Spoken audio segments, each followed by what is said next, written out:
Audio suara serak ke-189. Pagoda Emas Pancer. Novel fiksi sastra bela diri Donghua. Cerita berlanjut. Ayo pergi.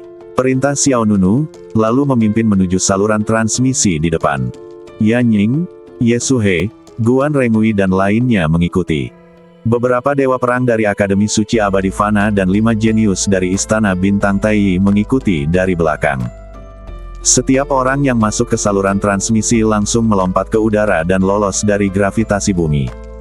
Aliran udara seperti air terjun mengalir deras ke atas. Posisi setiap orang terus meningkat, seperti ikan mas yang hendak melintasi gerbang naga.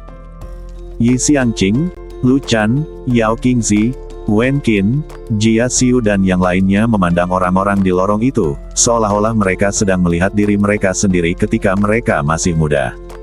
Masing-masing dari mereka kurang lebih memiliki bayangan masa lalunya. Jalan menuju keabadian masih panjang. Saya berharap Anda semua sukses besar di jalan menuju keabadian. Yi Xiangqing mengepalkan tangan dengan satu tangan dan berbicara dengan keras. Lu Chan, Yao Qingzi, Jia Xiu dan yang lainnya juga berkata serempak, saya berharap kalian semua sukses besar di jalan abadi. Di belakang kerumunan, setengah halaman jauhnya, kedua pelayan hibiskus juga terus melambai ke Xiao Nunu. Tuan, kami menunggumu kembali. Kamu pasti akan mencapai alam abadi. Melihat orang-orang di pulau itu, Xiao Nunu merasa sedikit tersentuh. Dia menangkupkan tangannya dan berkata, semuanya, tunggu aku kembali. Chu Yiyang, Li Tingfei, Shen Qing, Yu Waning dan lainnya dari halaman suci Fanxian dan Istana Bintang Taiyi juga merespons. Tunggu kami kembali. Bas. Detik berikutnya, saluran transmisi mengeluarkan ritme yang mengejutkan, dan bersamaan dengan lingkaran cahaya misterius yang besar meledak di antara langit dan bumi, semua orang berubah menjadi cahaya dan bayangan dan menghilang. Saat ini, hati setiap orang penuh dengan ekspektasi. Juga penuh harapan. Setelah gerbang menuju jalan abadi dibuka, itu juga berarti masa depan tanah suci gudang abadi menjanjikan. Yi Xiangqing dan Lu Chan saling berpandangan.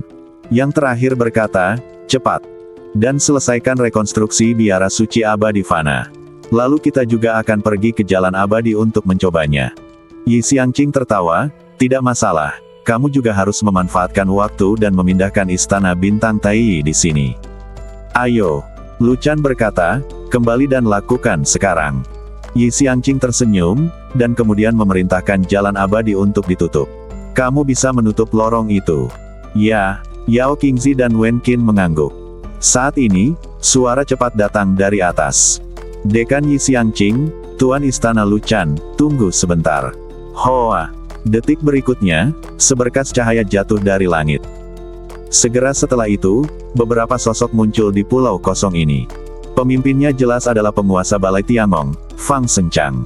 Dekan Yi Xiangqing, Tuan Istana Lu Chan, jangan tutup pintu masuk jalan abadi untuk saat ini. Yi Xiangqing dan Lu Chan saling memandang, keduanya melihat makna yang dalam di mata satu sama lain. Tuan Fang, apa yang Anda ingin saya lakukan? Yi Xiangqing bertanya. Hei, Dekan Yi Xiangqing. Mengapa Anda mengajukan pertanyaan dengan sengaja? Fang Sengchang tersenyum, lalu berkata, bisakah Anda meminjam jalan ini? Istana Tiangong juga ingin mengirim beberapa orang ke jalan abadi. Sedikit, ekspresinya sedikit bercanda. Fang Sengchang berkata dengan cepat, Dekan Yi Xiangqing, apakah kamu menyalahkanku karena tidak bersatu di depan denganmu? Sejujurnya, kami sebenarnya bergegas ke medan perang, tetapi dicegat oleh orang-orang dari rumah pedang Shen Yao di tengah jalan. Lu Chan berkata sambil tersenyum. Istana pedang Shen Yao yang kecil tidak dapat menghentikan istana Tiangongmu. Fang Sengchang merasa malu.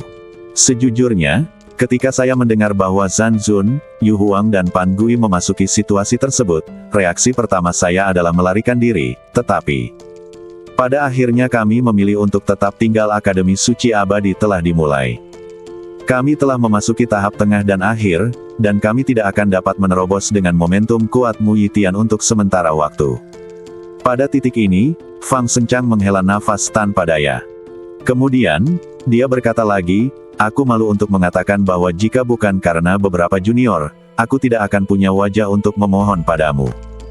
Jika kalian berdua merasa malu, anggap saja aku tidak mengatakan apa-apa. Tentang itu, Fang Sencang mengungkapkan permintaan maafnya dan juga menjelaskan situasi aslinya. Yi Xiangqing dan Lu Chan secara alami bukanlah orang-orang yang berpikiran sempit. Faktanya, mereka sudah lama mengetahui bahwa Fang Sencang telah memimpin orang-orang dari Istana Tiangong ke medan perang. Meskipun lawan tidak tiba di medan perang utama, ketika mereka memilih untuk bertarung melawan rumah pedang Shen Yao, mereka telah memilih untuk menjadi musuh Mu Yitian dan yang lainnya. Cepatlah. Yi Xiangqing memberi isyarat, tolong. Ayo cepat. Fang Sencang tertegun pada awalnya, dan kemudian matanya berbinar, Dekan Yi Xiangqing, apa yang kamu? Ya, Yi Xiangqing mengangguk, jalan abadi adalah jalan abadi untuk semua orang di tanah suci gudang abadi. Kami bukan Mu Yitian. Saya tidak akan mengambilnya sendiri. Mendengar ini, Fang Sencang merasa semakin malu. Kemudian, dia berbalik dan melihat ke arah Ding Shen, Xie Liuyi, dan Fang Yuxue di belakangnya. Pergi loh.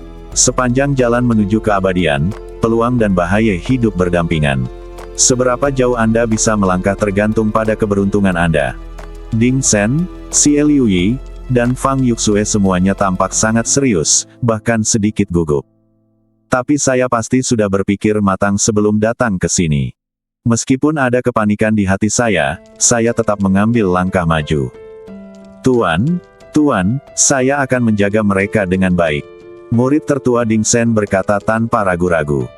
Fang Sencang menarik napas dalam-dalam, saat kamu sampai di Xianlu, cobalah yang terbaik untuk menyenangkan Dewa Perang Xiao Nunu.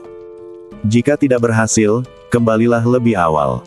Kalimat ini jelas diucapkan oleh Fang Yuxue. Fang Yuxue mengerutkan bibirnya dan tidak berkata apa-apa.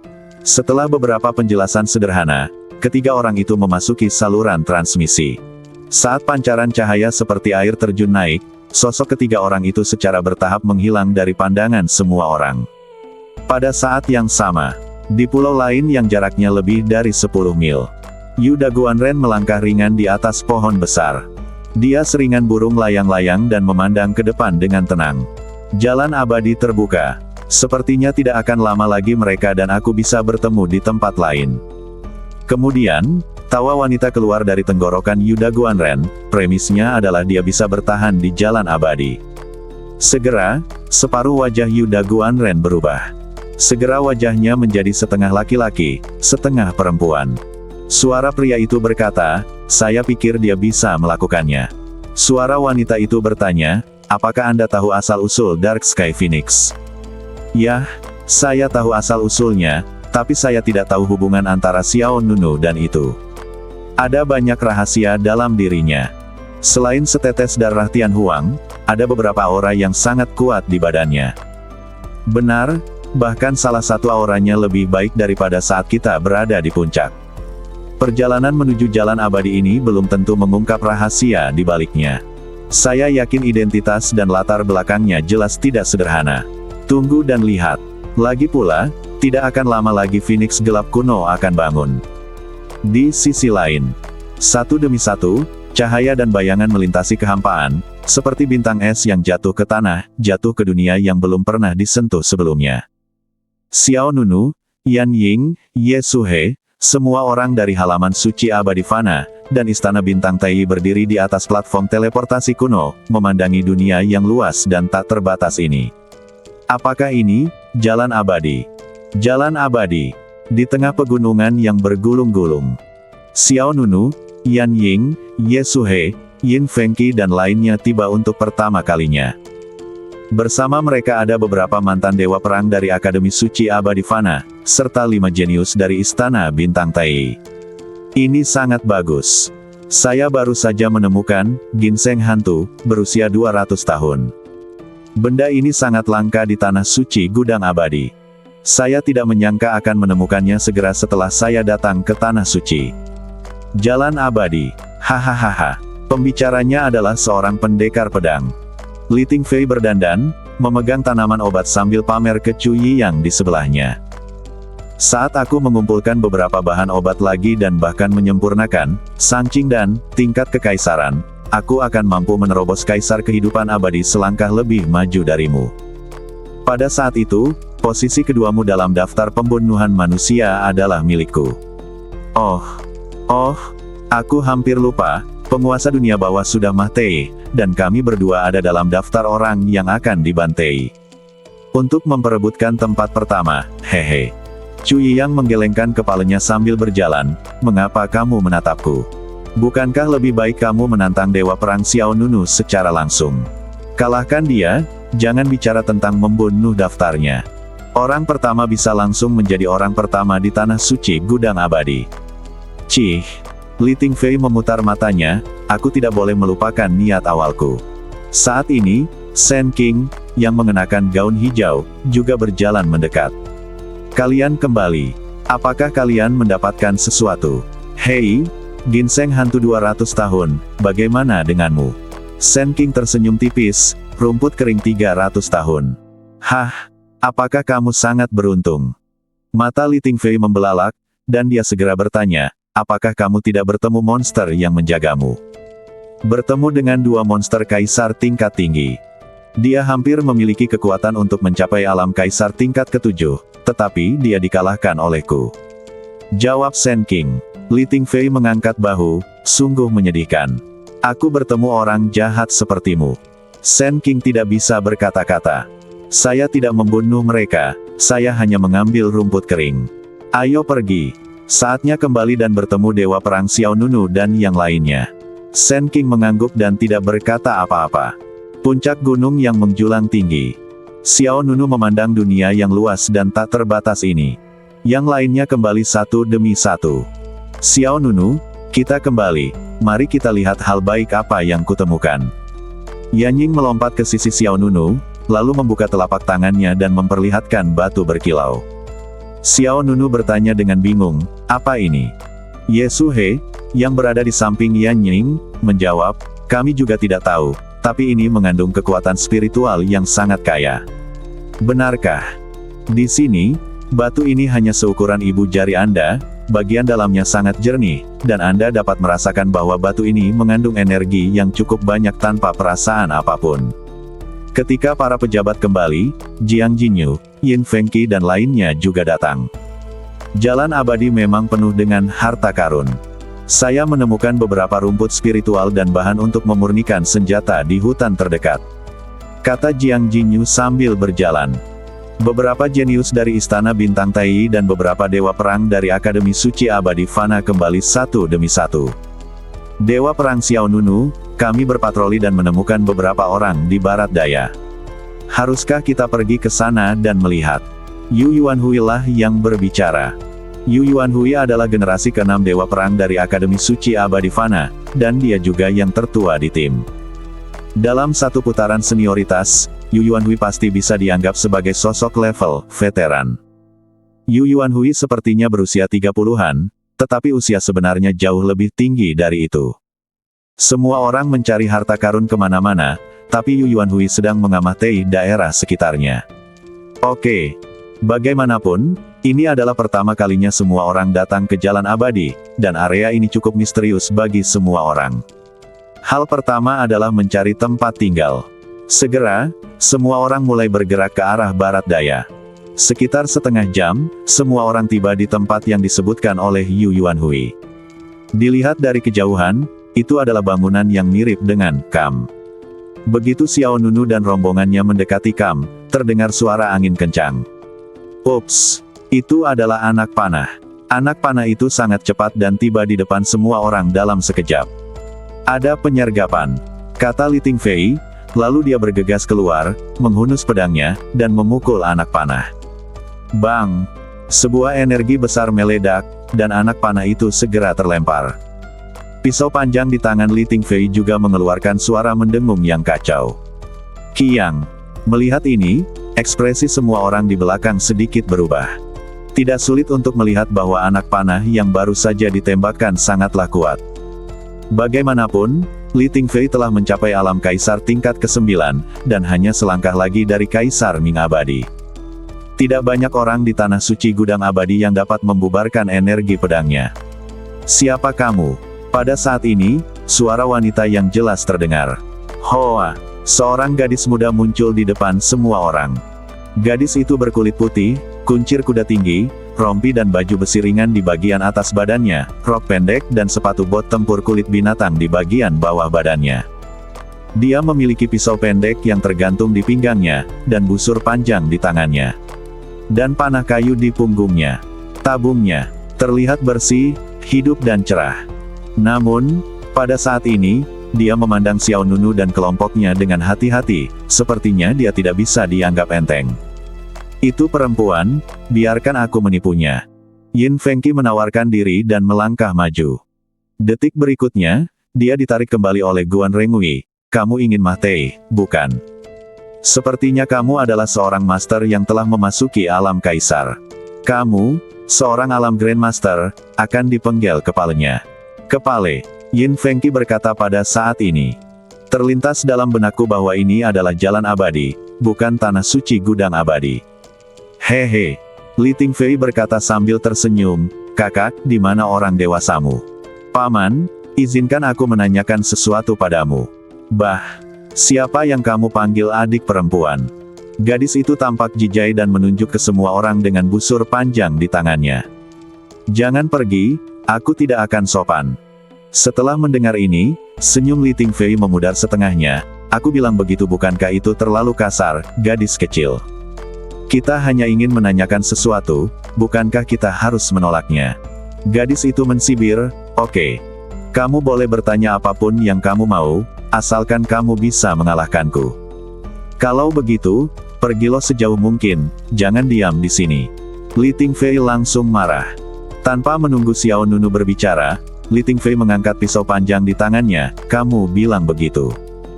Jika nanti kamu dipukuli dan menangis, jangan bilang aku mengganggumu. Nanti aku menangis.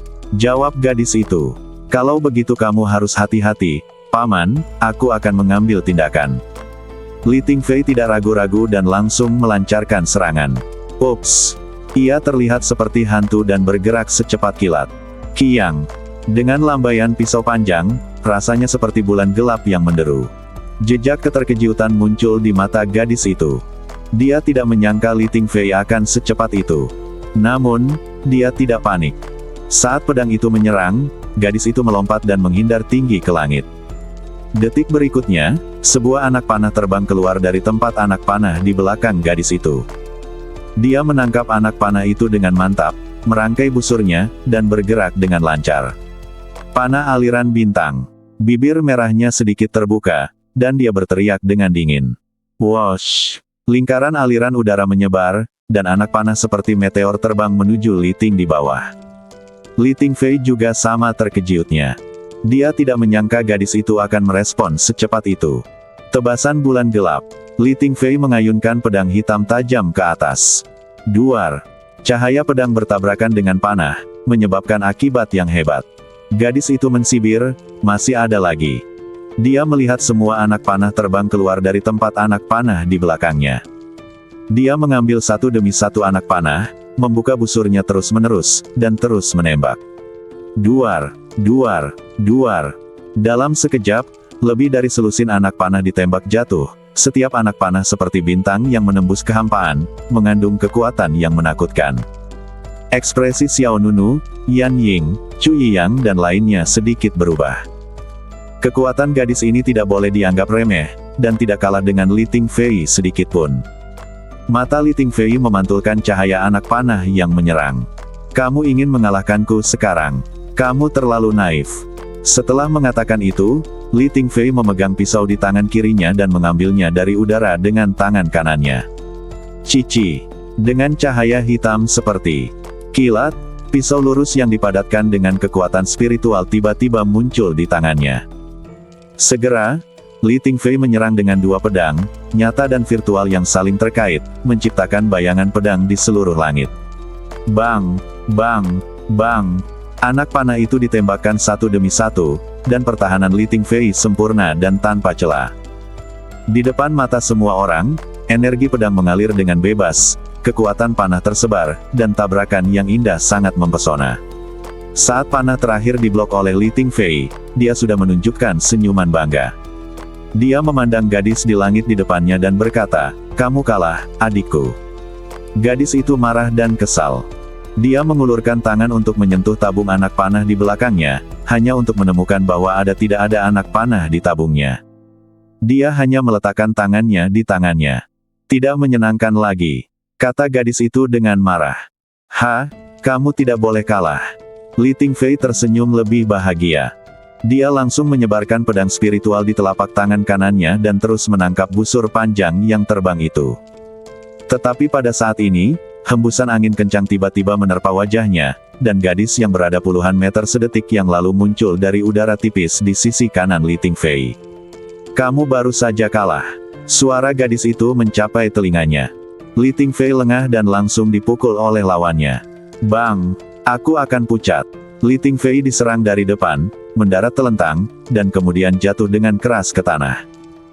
Gadis itu memanfaatkan situasi ini dan merebut kembali busur panjangnya, melakukan 2 kali backflip berturut-turut untuk menjauhkan dirinya dari Li Tingfei. Li Tingfei jatuh ke tanah, dengan bintang di matanya. Bukankah kamu terlalu tidak tahu berterima kasih dalam ilmu bela diri? Aku sudah menyarungkan pedangku. Apa hubungannya denganku jika kamu menyarungkan pedangmu? Apa aku sudah mengaku kalah? Seorang prajurit tidak pernah bosan dengan penipuan, apakah kamu mengerti? Kemudian, dia menunjuk ke arah Xiao Nunu dan kelompoknya di belakang dan berkata, kamu telah kalah, cepat pergi. Oke, kami bersedia mengaku kalah. Xiao Nunu tidak terus mengganggu. Li Tingfei dengan enggan bangkit dari tanah. Sungguh memalukan dijatuhkan ke tanah oleh seorang gadis kecil setelah tiba di jalan abadi. Saat semua orang hendak pergi, sebuah suara keras terdengar. Anying, apakah kamu menggodaku lagi? Xiao Nunu dan yang lainnya melihat ke depan dan melihat 5 atau 6 sosok keluar dari kamp. Pemimpinnya adalah pria kekar. Pria itu setidaknya tingginya hampir 2 meter dan tampak seperti harimau ganas, penuh momentum. Sekilas Xiao Nunu dapat mengetahui bahwa orang ini adalah Kaisar Ming Abadi. Gadis itu segera berbalik dan berlari ke arah pria itu, Saudara Li Heng, kamu di sini.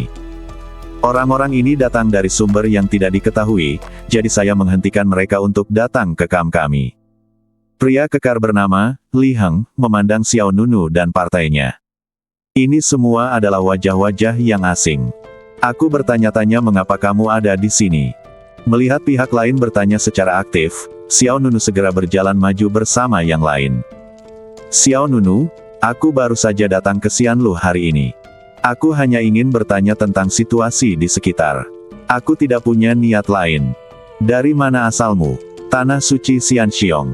Mendengar ini, gadis bernama Anying berkata, di mana tempat ini? Aku belum pernah mendengarnya. Anying, jangan kasar. Li Heng mengingatkan dengan suara yang dalam.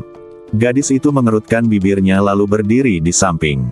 Li Heng berkata, aku tahu tempat ini, tanah suci gudang abadi. Mata Xiao Nunu dan yang lainnya berbinar. Li Heng melanjutkan, jika kamu tidak keberatan, kamu bisa pergi ke kamp dan beristirahat. Xiao Nunu bertanya, apakah nyaman? Jika sulit, kita bisa pergi ke tempat lain. Sulit? Ini masalah kecil. Apakah ada ketidaknyamanan? Jelas, Li Heng ini lebih banyak bicara daripada gadis bernama Anying. Xiao Nunu tidak lagi sopan dan segera memimpin semua orang ke kamp bersama Li Heng dan rombongannya. Kampnya relatif besar dan penjaganya lebih ketat. Ada banyak menara, dan jika ada pergerakan di luar, Anda akan segera ketahuan. Saudara Xiao Nunu, jika ada yang ingin kamu tanyakan, kamu bisa bertanya padaku. Nada suara Li Heng lebih lembut. Xiao Nunu bertanya, di mana tempat ini? Li Heng berkata, tempat ini disebut Pegunungan Ekor Kalajengking, dan termasuk dalam area pinggiran Jalan Abadi. Mau tak mau bertanya, mengapa daerah yang dalam? Anying memutar matanya dan berkata dengan marah, apakah menurutmu Xianlu adalah rumahmu? Kamu bisa tinggal dimanapun kamu mau. Li Heng mengangkat tangannya untuk memberi tanda pada Anying agar tidak bersikap kasar. Dia terus menjelaskan, jalan menuju keabadian tidak sesederhana yang Anda pikirkan. Tentu saja, ini tidak mengherankan bagi Anda. Ketika saya pertama kali datang ke sini, seperti Anda, saya penuh dengan harapan akan jalan menuju keabadian ini. Tapi nyatanya, saya ingin mendapatkan peluang besar dan keberuntungan di jalan abadi. Meskipun semakin dekat Anda dengan kedalaman jalan abadi, semakin besar peluangnya. Semakin banyak, semakin besar kekayaannya, dan semakin banyak bahaya yang bisa dihadapi. Li Heng memandang Xiao Nunu dan kelompoknya, dan berkata dengan sungguh-sungguh, selama ribuan tahun, jalan abadi telah mengumpulkan area luar angkasa yang tak terhitung jumlahnya. Hanya ada sedikit orang jenius dan orang kuat yang benar-benar bisa mencapai ujung jalan abadi, jadi kalian harus bersiap menghadapi kemunduran. Semua orang mengangguk. Meskipun kata-kata Li Heng membuat semua orang merasa tidak nyaman, sebelum datang, semua orang memikirkan kesulitan jalan abadi. Bagaimanapun, orang yang bisa datang ke sini memiliki pikiran yang lebih kuat dan tidak akan mudah frustrasi. Xiao Nunu bertanya dengan sopan, "Saya ingin tahu dari mana saudara Li Heng berasal." Li Heng berkata, "Saya berasal dari negara bagian Zongyun dan telah berada di Xianlu selama beberapa dekade." Xiao Nunu belum pernah mendengar tentang prefektur Zongyun.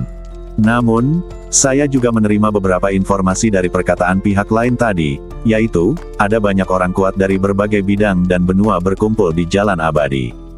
Tujuan setiap orang adalah memasuki jalan keabadian.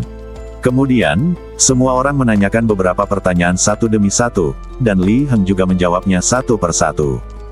Setelah itu, Li Heng dengan hangat mengundang semua orang untuk menginap satu malam. Karena hari sudah sore, Xiao Nunu tidak menolak, melainkan mengikuti saran Li Heng.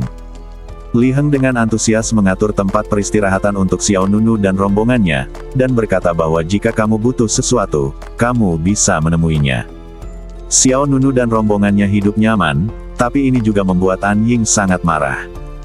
Setelah mengatur Xiao Nunu dan yang lainnya, An Ying mau tidak mau mengeluh kepada Li Heng dalam perjalanan pulang. "Saudara Li Heng, apakah kamu terlalu baik kepada mereka? Mengapa kamu ingin membantu mereka jika mereka bukan saudara?" Menghadapi pertanyaan An Ying, Li Heng tersenyum dan berkata, "Orang-orang ini tidak sederhana saja, mungkin kita bisa memanfaatkan mereka. Nanti." Ying menyilangkan tangan di depan badannya, "Apa yang tidak mudah? Kamu bahkan tidak bisa mengalahkanku." Li Heng tidak menjelaskan terlalu banyak.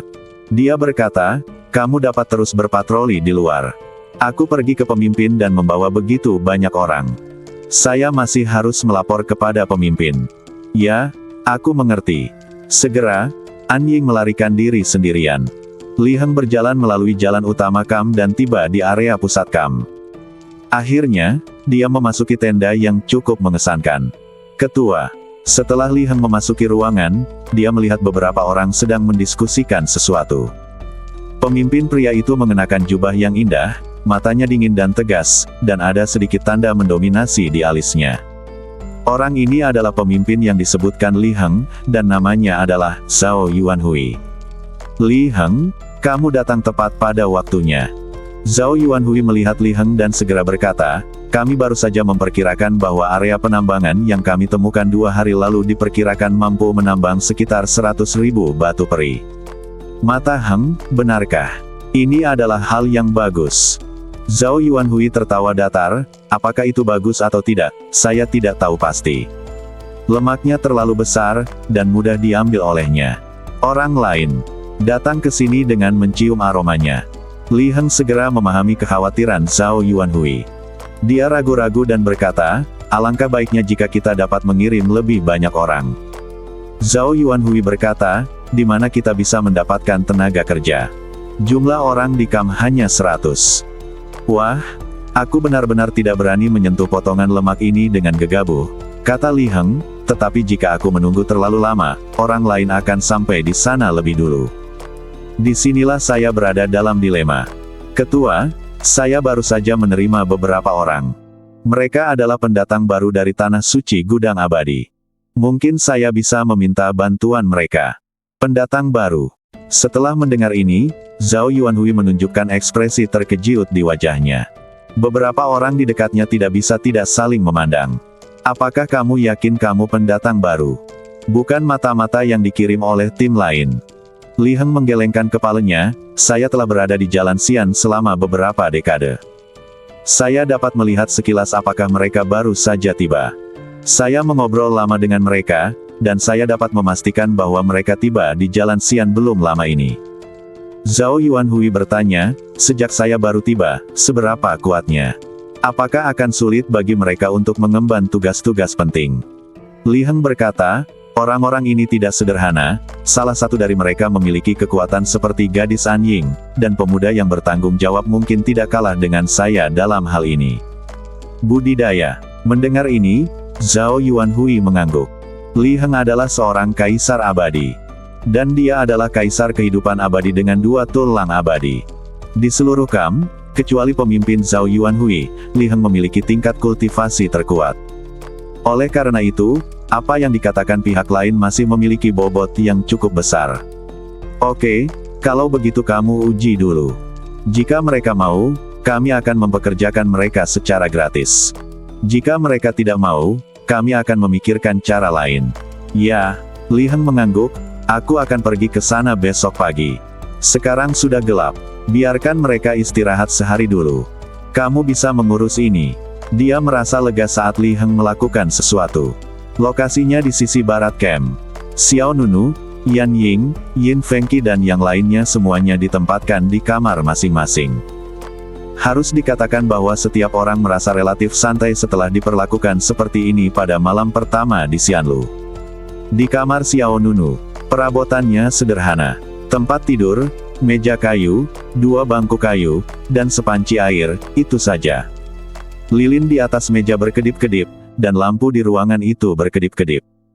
Xiao Nunu duduk di bangku, dengan sebuah gulungan berjajar di atas meja. Isi gulungan itu jelas tentang teknik budidaya, kekuatan spiritual dan badan dharma. Benda ini diberikan kepada Xiao Nunu oleh Yi Xiangqing, dekan Akademi Suci Fanxian. Sebelum datang ke jalan abadi, Xiao Nunu sudah bermeditasi. Cobalah. Xiao Nunu mulai mengaktifkan kekuatan spiritual di badannya dan menciptakan badan spiritual sesuai dengan metode kultivasi. Bas. Gelombang energi yang kuat muncul di dantian Xiao Nunu. Saat teratai Kaisar Emas berputar, 4 tulang abadi di badan Xiao Nunu juga melepaskan cahaya rune misterius. Segera setelah itu, untaian pola cahaya keemasan berkumpul di belakang Xiao Nunu. Pola cahaya keemasan ini terbuka dan menyatu seperti sutra dan satin ilusi. Mereka bergabung bersama dan secara bertahap berubah menjadi batang badan, anggota badan, kepala, dan wajah. Seiring berjalannya waktu, sosok ilusi di belakang Xiao Nunu menjadi lebih lengkap, dan garis wajahnya menjadi lebih jelas. Pada saat yang sama, Xiao Nunu juga dapat dengan jelas merasakan bahwa lebih dari separuh kekuatan spiritual di badannya telah terkuras. Untungnya, teknik badan hegemon pancer, yang dipraktikkan oleh Xiao Nunu tidak kekurangan kekuatan spiritual. Bahkan jika lebih dari setengahnya diambil, total kekuatan spiritual Xiao Nunu masih melebihi lawan pada level yang sama dengan selisih yang besar. Selesai. Xiao Nunu menyatukan kedua tangannya, membuat segel dengan 10 jarinya, cahaya keemasan bersinar di matanya, dan 4 tulang abadi memicu kekuatan yang kuat pada saat yang bersamaan. Dalam sekejap, badan spiritual dengan api emas mengalir di sekujur badannya muncul di belakang Xiao Nunu. Mata Xiao Nunu menoleh ke samping, dan dia berbalik untuk melihat badan roh di belakangnya. Berhasil. Senyuman muncul di wajahnya. Badan spiritual ini cukup ilusi, bahkan mendekati transparan. Dari segi kekuatan, jelas bahwa ia belum mencapai kondisi siap tempur. Saya baru saja memadatkan badan spiritual ini, dan kekuatannya masih terlalu lemah. Anda harus tahu bahwa badan spiritual yang dikendalikan Yi Xiangqing pada awalnya cukup kuat, hampir sama kuatnya dengan badan aslinya. Ada juga badan spiritual yang diciptakan oleh King Sensong, pemimpin sekte Taizu, yang merupakan kekuatan magis utamanya dan memiliki kekuatan tempur yang menakutkan. Adapun badan spiritual Mu Yitian, apalagi itu. Dalam pertempuran sekte Taizu, hanya satu badan spiritual yang menindas semua orang dan mereka tidak bisa bernapas.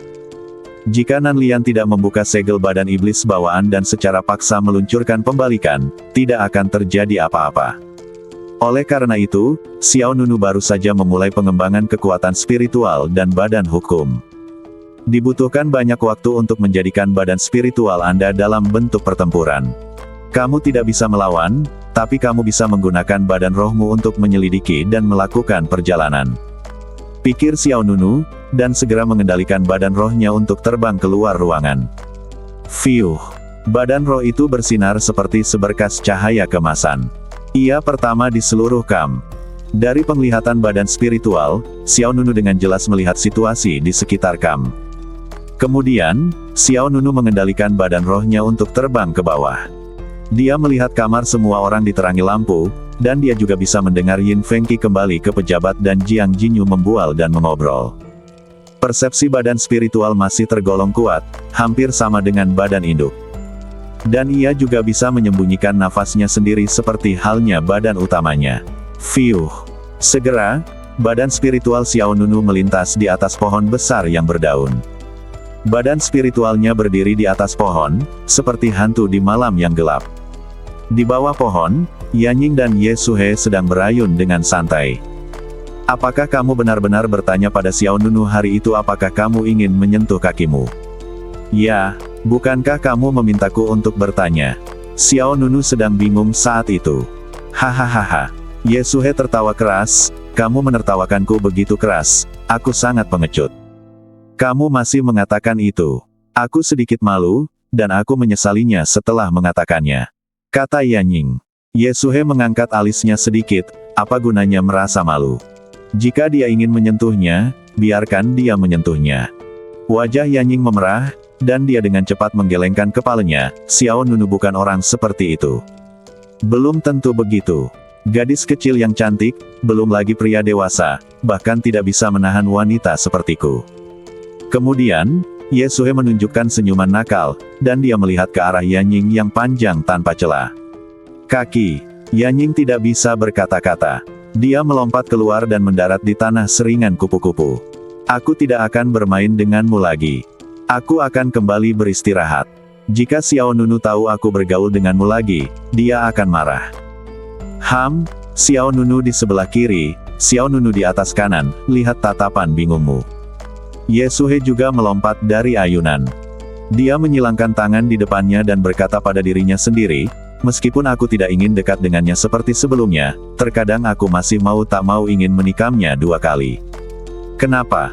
Entahlah, mungkin karena kedalaman cinta dan intensitas kebencian. Karena kamu tidak bisa mendapatkannya, maka potong tangan dan kakinya dulu dan dapatkan dengan paksa. Yanying tersenyum asal-asalan, mengira pihak lain memang menakutkan. Saat ini, mata Ye Suhe melintas dari sudut matanya, dia melihat ke samping ke atas pohon besar, siapa di sana?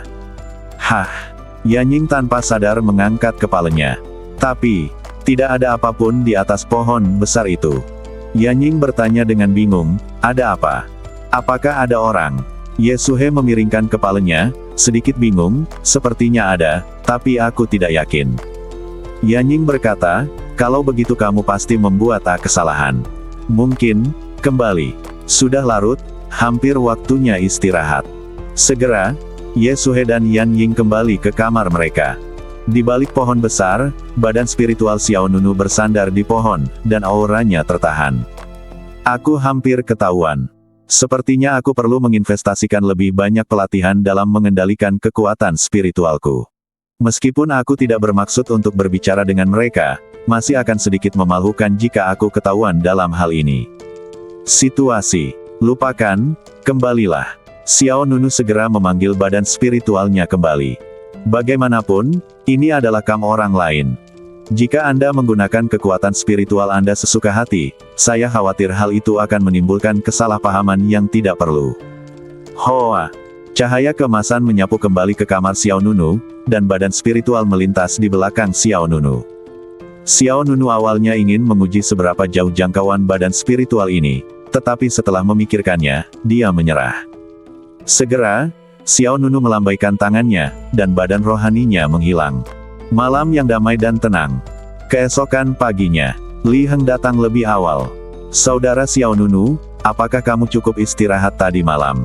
Ya, bagus sekali. Terima kasih saudara Li Heng atas bantuanmu. Li Heng melambaikan tangannya, ini masalah sepele, tidak layak untuk disebutkan. Apa rencanamu selanjutnya? Xiao Nunu melirik orang-orang di sekitarnya, menggelengkan kepalanya dan berkata, aku belum punya ide lain. Lagi pula, dia baru saja datang ke Xianlu kemarin. Xiao Nunu tidak terburu-buru. Dia bisa mengenal daerah sekitarnya terlebih dahulu dan kemudian perlahan mencari peluang. Li Heng tersenyum dan berkata, jika saudara Xiao Nunu dan kamu tidak sedang terburu-buru, saya punya pekerjaan yang dapat kamu pertimbangkan. Apa tugasnya? Li Tingfei bertanya lebih dulu. Li Heng menjawab tanpa ragu-ragu, kami memiliki tambang yang siap untuk ditambang dan kekurangan tenaga kerja. Jika Anda bersedia, Anda dapat mengambil alih pekerjaan penjaga untuk sementara. Tapi jangan khawatir, kami tidak akan mengundang Anda masuk sia-sia. Setelah penambangan selesai, kami akan memberimu 5.000 batu peris sebagai hadiah. Kata Li Heng. Xiao Nunu, Yan Ying, Chu Yiyang dan yang lainnya tidak bisa menahan diri untuk tidak saling memandang, dengan sedikit keterkejutan di wajah mereka. Ye Suhe bertanya dengan santai. Apa itu batu abadi? Li Heng tersenyum dan berkata, ini. Lalu dia mengeluarkan sebuah batu giok yang mengilap dan menyerahkannya. Xiao Nunu mengambilnya. Giok itu seukuran telur merpati dan berbentuk datar dan lonjong. Itu berkilau, dan sepertinya ada cairan spiritual murni yang mengalir di dalamnya. Mata Yanying berbinar, dan dia berkata dengan rasa ingin tahu, ini mirip dengan batu yang aku ambil kemarin. Saat dia mengatakan itu, Yanying mengeluarkan batu yang dia ambil kemarin.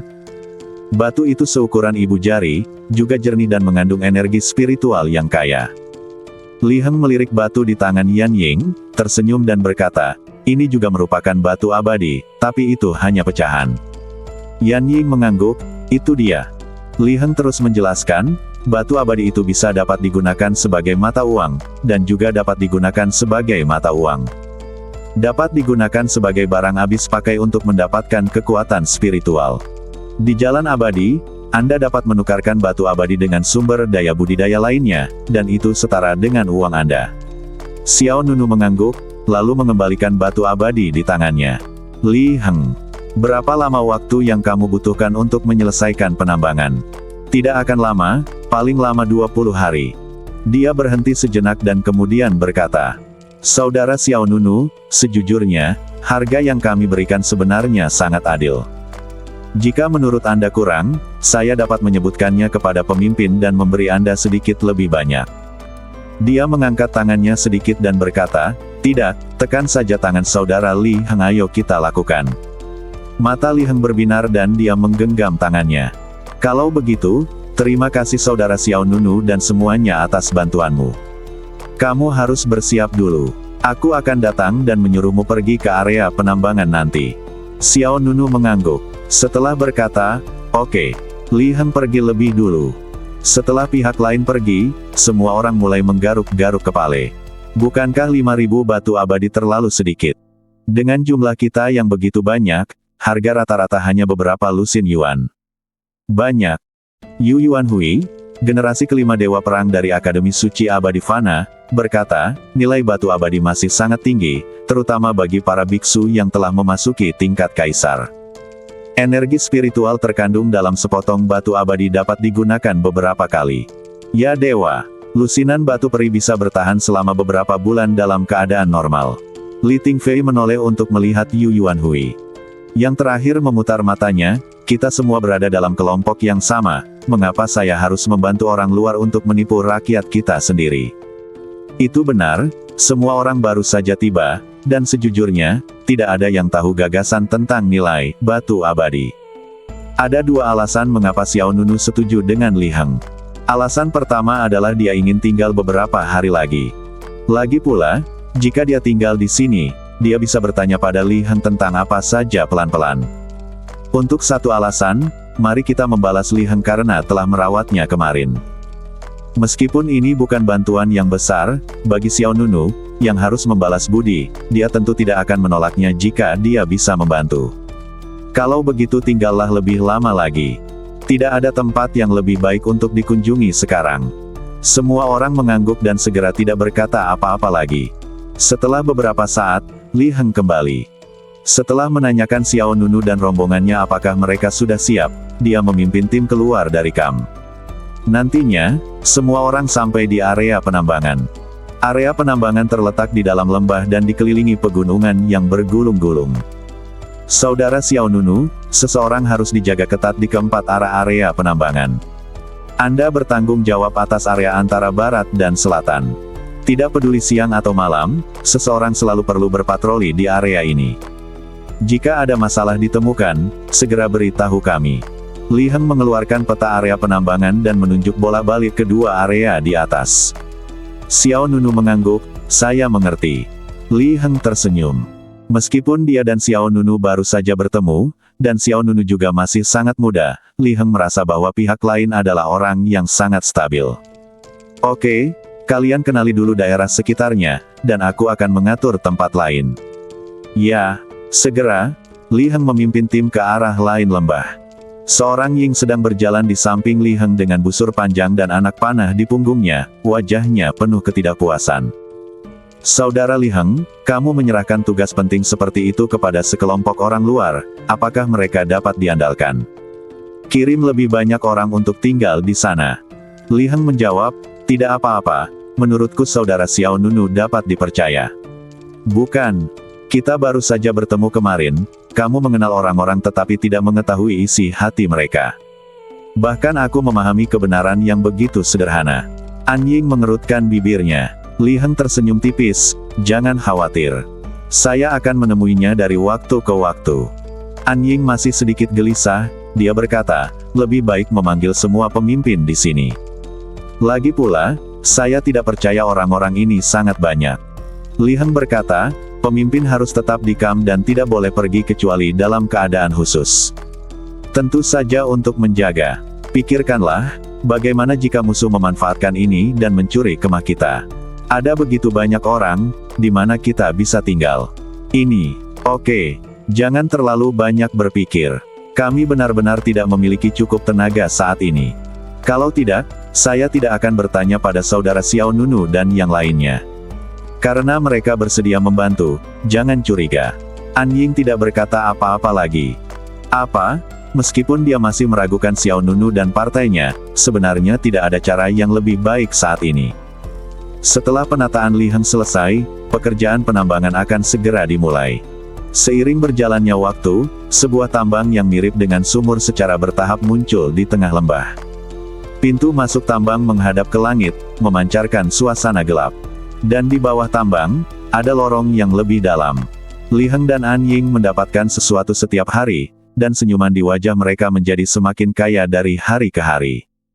Adapun Xiao Nunu, dia fokus pada misinya sendiri. Berpatroli di sepanjang rute Li Heng tanpa gangguan setiap hari. Membosankan. Li Tingfei berdiri di bawah pohon besar dan memotong daun dengan pisaunya karena bosan. Wosh, wosh, wosh. Beberapa sinar cahaya pisau melintas, dan lebih dari selusin daun terpotong rapi. Chu Yiyang berkata dengan tenang, "Kamu tidak perlu melakukan pekerjaan apapun dan kamu masih bisa menerima batu abadi." "Bagaimana bisa membosankan?" Li Tingfei berkata, "Membosankan karena kamu tidak perlu melakukan apapun. Aku ingin bertarung." Saat dia mengatakan itu, Li Tingfei mengarahkan pedangnya ke tempat yang berbeda. Di kejauhan ada Yu Yuanhui, Yu Waning, Guan Rengui dan beberapa lainnya. "Apakah ada orang yang ingin bertarung denganku?" Semua orang terlalu malas untuk menjawab. Melihat tidak ada yang memperhatikannya, Li Tingfei mengambil pisau panjangnya dan berkata, "Lupakan, aku akan berpatroli." "Hei, ini belum giliranmu. Selanjutnya, aku dan Yu Waning dari Tai Star Istana akan berpatroli." Yin Fengxi menyatakan ketidakpuasannya. Li Tingfei memutar pedangnya dan mengarahkannya ke Yin Fengqi, "Apakah kamu keberatan? Sudah kubilang, aku akan melakukan semua tugas patrolimu." Yin Fengqi tidak bisa berkata-kata, melihat mata dominan Li Tingfei, Yin Feng harapan ingin berbicara tetapi berhenti. "Oke, aku serahkan padamu, kakak yang mendominasi." Li Tingfei mendengus dan berjalan langsung ke dalam hutan. Di puncak gunung di barat daya, Xiao Nunu duduk sendirian di tepi tebing. Dari tempat ini, Anda dapat melihat sebagian besar wilayah terluar lembah. Begitu ada gerakan apapun, Xiao Nunu bisa langsung mengamatinya. Ditambah dengan patroli yang terus-menerus oleh pihak lain, kawasan ini bisa dikatakan kedap air. Hoa! Sinar cahaya hijau zamrud jatuh dari langit, lalu mendarat di belakang Xiao Nunu. Xiao Nunu, ini sangat membosankan, semua orang tidak tahan lagi. Xiao Nunu tersenyum dan berkata, jangan khawatir, ini akan berakhir dalam beberapa hari. Yan Ying mengangguk dengan lembut.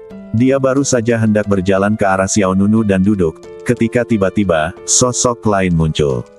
Hoa! Pengunjung itu membawa busur panjang dan anak panah serta mengenakan pakaian tipis. Ini cukup santai, kata An Ying dengan sedikit yin dan yang dalam kata-katanya. Yan Ying menjawab, kami berpatroli secara bergiliran, dan tidak ada jeda di antaranya. Apakah Anda mencoba mengurangi gaji Anda? An Ying mensibir, jika itu saya benar-benar ingin memotong gaji Anda. Setelah jeda, An Ying melanjutkan, Li Hengda saudaraku memintaku untuk memberitahumu bahwa kamu dapat kembali ke kamp dalam waktu setengah jam. Jejak keterkejutan muncul di mata Xiao Nunu. Bukankah ini akan memakan waktu 20 hari? Menurut Li Heng, pekerjaan penambangan akan memakan waktu 20 hari. Memakan waktu 20 hari. Sekarang hanya sekitar setengah bulan telah berlalu. An Ying menjawab, kali ini berjalan lebih lancar, dan selesai lebih cepat dari jadwal. Itu dia. Xiao Nunu segera mengangguk, saya mengerti. Sebelum pergi, dia berbisik dengan suara rendah, saya hanya mengatakan bahwa saudara Li Heng terlalu berhati-hati.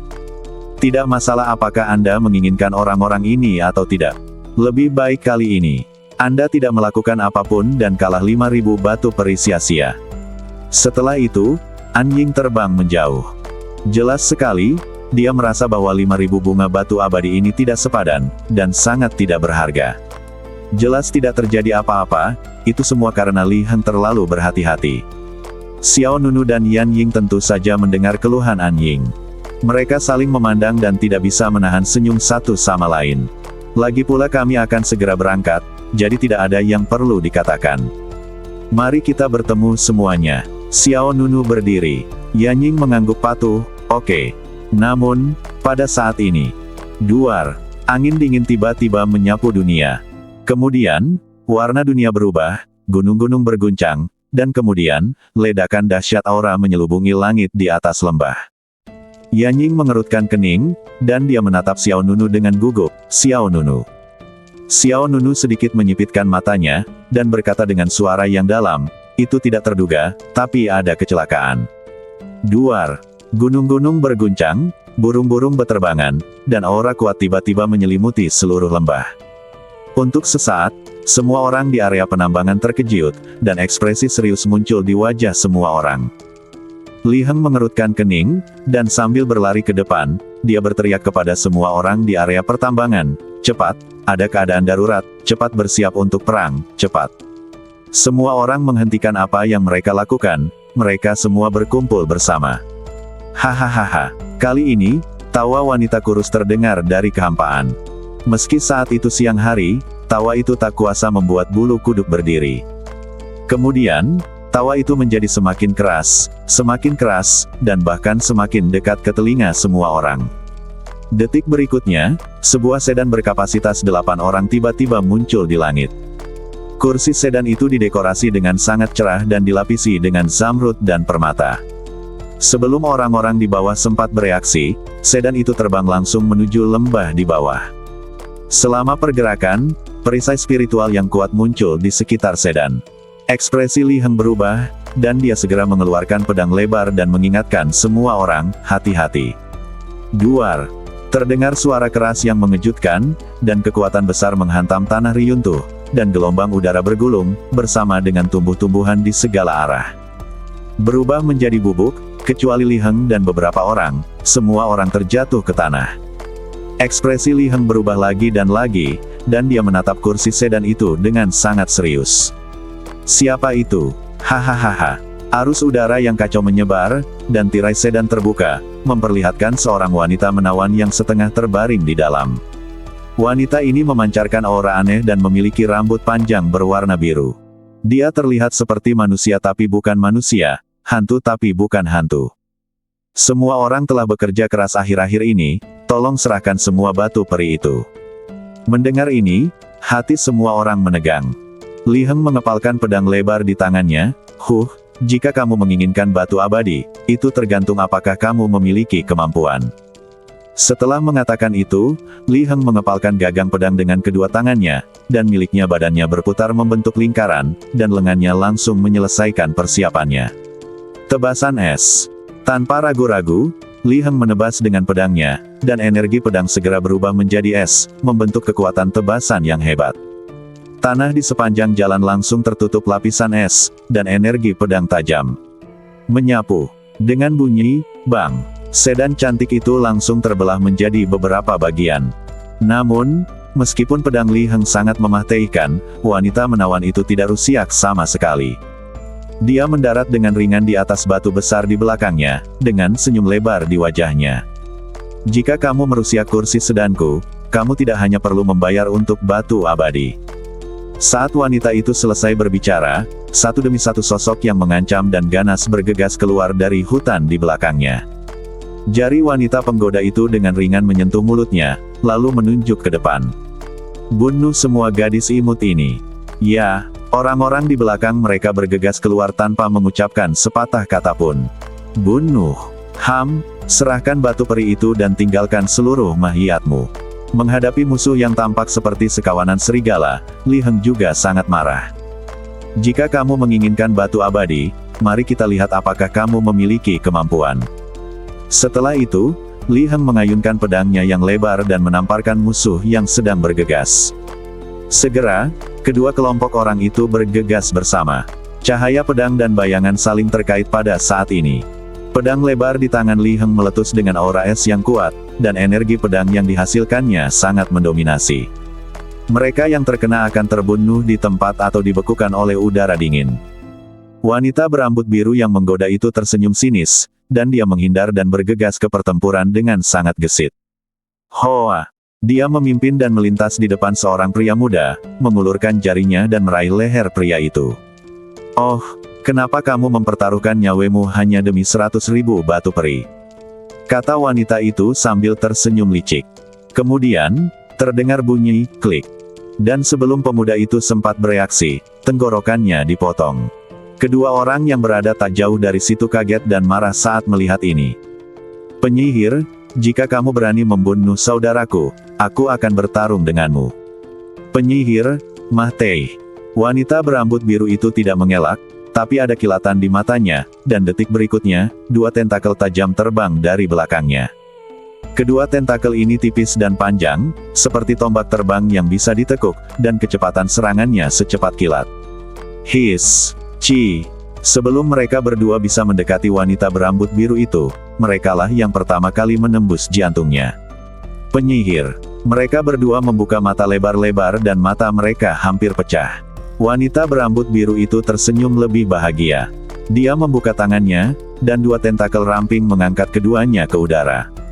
Keduanya seperti belalang yang ditusuk batang bambu. Semakin mereka berjuang, mereka semakin sengsara.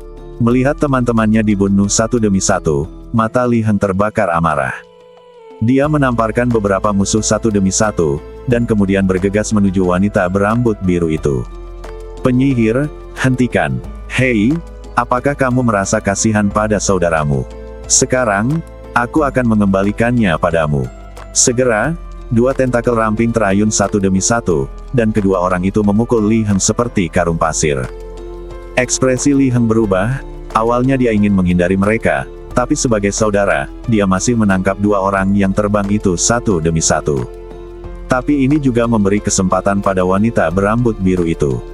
Dia tersenyum licik dan berkata, sangat penuh kasih sayang. Kedua orang ini tidak bisa diselamatkan, jadi apa pedulimu dengan mereka? Hoa, hoa, satu di sebelah kanan. Pergi melalui Li Heng. Li Heng memiliki mata yang cepat dan tangan yang cepat, dia memegang pedang lebar di depannya dan memblokir serangan diam-diam lawan satu demi satu. Bang, bang, kedua tentakel itu tampak ramping, namun nyatanya mengandung sifat memahtekkan yang mengerikan. Kekuatan berat meledak di depan Li Heng tiba-tiba merasakan lengannya Mah Tei rasa, dan kekuatan yang kuat mengalir ke lengannya di sepanjang badan pedang. Meskipun Li Heng adalah kaisar abadi, dia masih terkejut dan mundur beberapa langkah. Sebelum Li Heng bisa berdiri diam, wanita berambut biru itu muncul di belakang Li Heng dengan dua tentakel. Berhentilah melawan tanpa rasa takut. Kami mengetahui situasimu dengan jelas. Aku telah mengawasimu sejak hari kamu menambang. Apa? Li Heng bingung. Kemudian, 2 tentakel tiba-tiba memantul, satu mengarah tepat ke depan Li Heng, dan yang lainnya mengarah ke belakang kepalanya. Kedua tentakel memancarkan sinyal bahaya. Pada saat ini, anak panah seperti bintang terbang tiba-tiba menyerang. Panah aliran bintang. Bang! Panah itu secara akurat mengenai tentakel di belakang kepala Li Heng. Tentakelnya langsung terhempas. Li Heng juga memanfaatkan situasi ini dan bersandar, dengan cerdik menghindari tentakel tepat di depannya. Fiuh! Tentakel di depan hampir menyentuh ujung hidung Li Heng. Jika dia setengah langkah lebih lambat, kepala Li Heng akan tertusuk. Setelah itu, Li Heng berbalik ke samping dan mengayunkan pedang lebar di tangannya ke arah wanita berambut biru itu. Yang terakhir menyambutnya dengan telapak tangan terangkat. Duar! Kekuatan pedang es dan kekuatan telapak tangan Yinru bertabrakan, dan kedua sosok itu masing-masing mundur. Hoa! Anying, sambil memegang busur panjang, segera datang ke sisi Li Heng. Saudara Li Heng, kamu baik-baik saja. Li Heng tampak tegas dan berkata dengan suara yang dalam, hati-hati, wanita ini sangat kuat. Orang-orang ini siapa itu? Anying terus bertanya. Li Heng menggelengkan kepalanya, saya tidak tahu. Kami sudah lama menjadi sasaran. Yang ditunggu orang-orang ini adalah kami menyelesaikan penambangan sehingga mereka dapat memanfaatkannya. Apakah kita memiliki mata-mata di sini? Anying mengerutkan kening, dan dia segera memikirkan Xiao Nunu dan kelompoknya. Itu mereka, pasti mereka. Saya baru saja memberitahu mereka bahwa mereka akan dihabisi hari ini, dan musuh segera datang. Pada titik ini, Anying menjadi semakin marah. Saudara Li Heng, saya baru saja mengatakan Anda tidak boleh mempercayai orang-orang ini. Li Heng tidak tahu harus berkata apa untuk sesaat. Dia berkata, berhenti membicarakan hal ini sekarang, segera beritahu pemimpinnya. Pertempuran di area penambangan semakin intensif, dan aliran musuh terus-menerus keluar dari semua tempat. Saat ini, Xiao Nunu tidak tahu bahwa kelompoknya diperlakukan sebagai mata-mata. Dia melihat ke lembah yang kacau dan segera berkata kepada Yanying di samping, aku akan pergi ke depan untuk membantu dulu. Kamu segera kumpulkan semuanya. Yanying mengangguk berulang kali. Hati-hati. Ya, Xiao Nunu berjanji, kamu juga. Setelah mengatakan itu, Xiao Nunu bergerak dan bergegas menuju medan perang pusat di area pertambangan. Bersambung.